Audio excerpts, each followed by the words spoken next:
Het is pijn. Zeker pijn voor een aantal mensen die nu in het licht staan. Maar zoals ik eerder zei, je kan er nu wel over praten. En dat is wel een goed vertrekpunt. En daar ben ik wel blij om. Tussen de middag giet het gemeentehuis sticht zodat de 450 maaiwerkers naar de oerkant kunnen. De lawaai om derde uitkomsten te jaren. Het onderzoek van Beren Schot kwam er nadat oud-maaiwerkers via Omroep Friesland een boeten brachten dat ze werken in een sfeer van intimidatie en angst. Conclusie: organisatie breed in die cultuur er net, maar op 2 afdelings is het goed mis.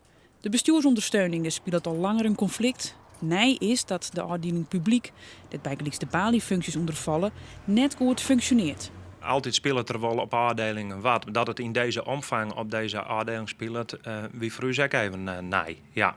En in die zin ben we natuurlijk daar wel een beetje van schrokken. Het is duidelijk naar voren kwamen te spelen, denk ik. En verder had ik geen commentaar. In grote lijnen is gewoon een hele gezonde organisatie. De ex-maaiwerkers die de zaak naar boeten gebracht hebben, zitten er wat dubbel in. Een beetje teleurstellend. En aan de andere kant, ja, het is wel 18% en dat is wel meer dan 80 man. Dat die net fijn uit werk te gaan. Dus de heerst wel degelijk er wat.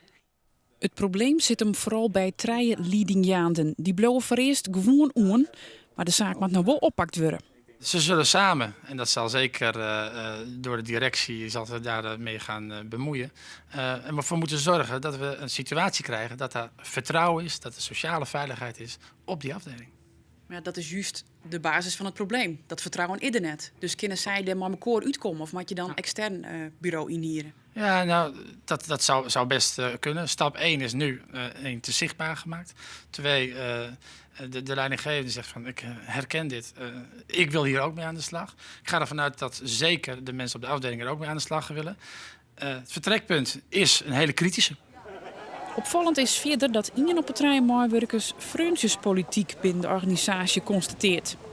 Nou, als het gaat om invulling van een aantal vacatures uit het verliezen, dan is het zo, wat burgemeester Van Beckham ook al zei had, formeel jongen. Mochten dat soort keuzes maken worden en dan wel een directie, dan wel college, hier juridisch jongen, daar heb ik de ruimte voor. De vraag is alleen nog van, ja, is dat nou een verstandige keuze geweest?